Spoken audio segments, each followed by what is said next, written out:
Everybody, welcome back to the channel. We're starting to thaw out from our windy freeze we had earlier in the week, if you guys seen that video. And so everything's starting to thaw out and melt down again. We're warming back up. It's supposed to be 50 on Wednesday, so that's pretty exciting, I guess. And we had a few things happen that wasn't so good with the wind, and I'll share that in a moment. But just here a few minutes ago, we looked down here, and Betsy was out running around and trying to figure out what was going on with that, and I'll go show you what was going on. Yeah, so this gate right here was just wide open. Now we're pretty positive that we had latched it. However, they've been rubbing quite a bit over here on that little pole right there, rubbing on it, their hind end and their neck and their face and stuff. Part of the reason is they're quite pregnant, and they're getting along to where they're getting close where they should start putting out some calves here. So here's Betsy over here, I believe, and take a look at her, and she's getting pretty plump, guys. Yep, there she is. Go ahead and turn to the side there for us, Betsy. Let's get a look.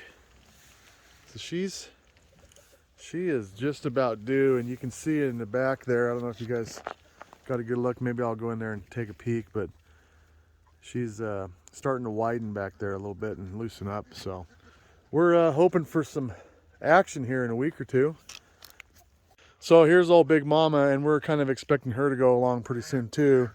And you can tell she's getting pretty good size there. And for the size of calf they're putting off, and the way she's starting to look in the back end there, I'd say she's getting kind of close. So we're expecting her to go. I'm kind of betting that she's going to go first. But Betsy is looking quite uncomfortable, and of course she's a heifer, so this is her first time, and she's filled out kind of a lot there. And she just enjoys, let me back this up a skosh. Okay, she just enjoys these little hips to get rubbed down, especially right now the way she feels. This is why I think that gate got popped open. She's over there just rubbing up and down. Look at that. Oh man, you like that. She likes that spine rub right there. That's the business there. Okay. Oh man. Anyways, so she's getting close. She's getting there. We're hoping to see a calf out of her. Next week would be great with that warm weather coming in. At least not super cold and not windy, so we're hoping next week will be the week. For either one of them, Big Mama here, she should be a pro at this. This is going to be her probably fourth calf, I'm assuming. So she's going to be 7. It might be her 5th. We'll see. Anyways, 4th or 5th calf. Betsy's first. It's about to get exciting around here. But anyways, let's get back to the gate. So we determined that they were just up here scratching away, and then this thing, they might even use their tongue and start, how they get that way sometimes, and it just pops right off there so easy. So it's really not a very good deal. So what we're going to do is I'm just going to take this clip off right here, staple it on here, and then we'll just clip it around the gate.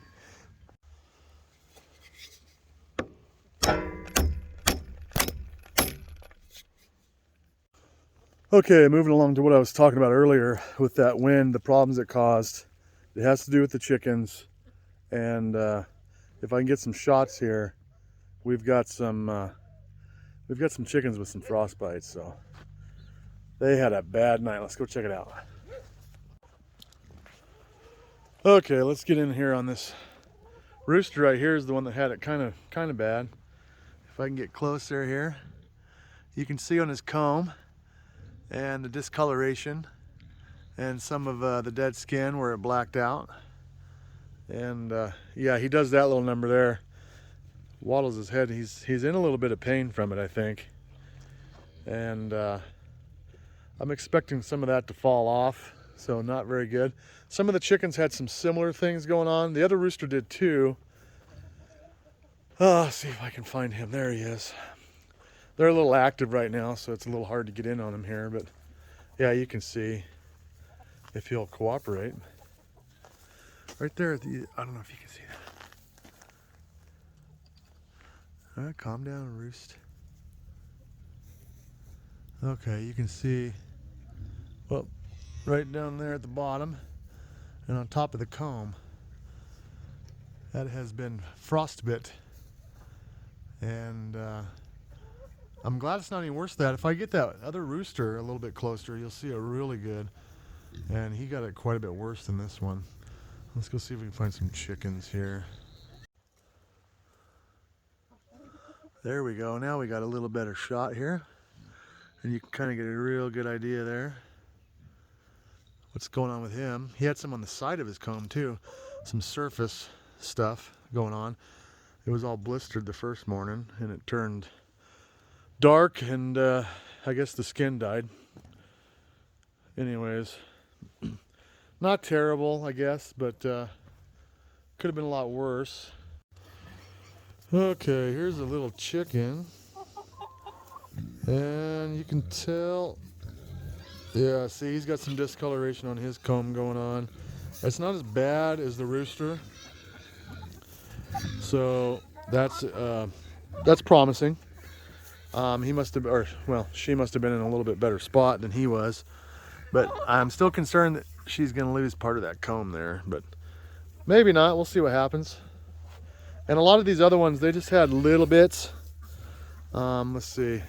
A lot of those brown Welsh Summers had it because they have that kind of a big floppy comb on top. And then obviously the roosters had some going on. Especially the old Leghorn there. He really got it going. But yeah, it was kind of a bad deal. There he is. Well, you're gonna come visit us, huh? There you go. I guess I could get some more food over here. Would have made it a lot easier. So not too extreme, I guess.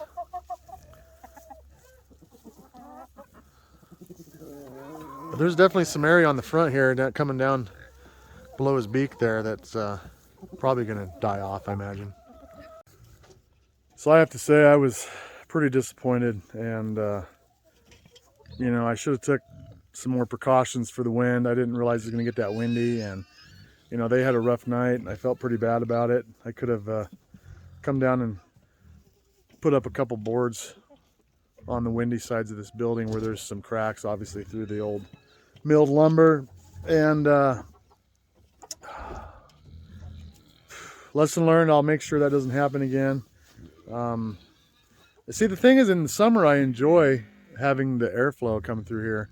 You know, it makes it a little bit cooler and keeps the dust and stuff down in there. Just it's a nicer environment. And they were doing fine this winter, and I kind of left it because we just didn't have the winds at night. So this came out of nowhere. It really surprised me. However, it won't again, and I think they'll fare okay. They're going to lose a little bit of that comb there, and not a whole lot, but you know, their feed's good, their beak's good, so we should be fine going forward. But we're going to remedy that for the next time. It won't happen again, guys. So anyways.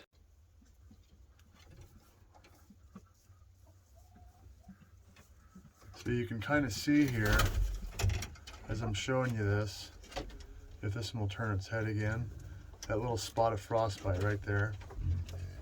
This one here did not do too bad. See, she's got some definite discoloration going on. Turn around. These ladies with the very small to almost no comb obviously fared the best. They don't have anything going on there, which is good for them. I'm glad for that. Well, there we go. That's kind of how my week's been going. Not the best, but doing okay. Like I said, everything's coming together. I think the chickens are fine. That's great. And like we showed you before, got some pregnant cows about ready to go off. So looking forward to Betsy and Big Mama possibly going to labor next week or the week after, hopefully. It's my first year with them. So the old Angus we used to have, that we had about 6 or 7 of them, and I could kind of tell, you know, within a few days of just watching them, like I could tell when they were gonna get ready to go into labor. These ones I'm kind of, you know, It's similar, so I feel pretty comfortable. We're going to be coming pretty soon, but don't quote me to it because it is my first year with these low lines, and they do act a little bit different. So we'll see what happens. I'm kind of thinking that they're going to be real similar to the Angus though. So looking forward to that. And thanks for coming along, guys. We'll catch you back out here on the next one. Have a good one.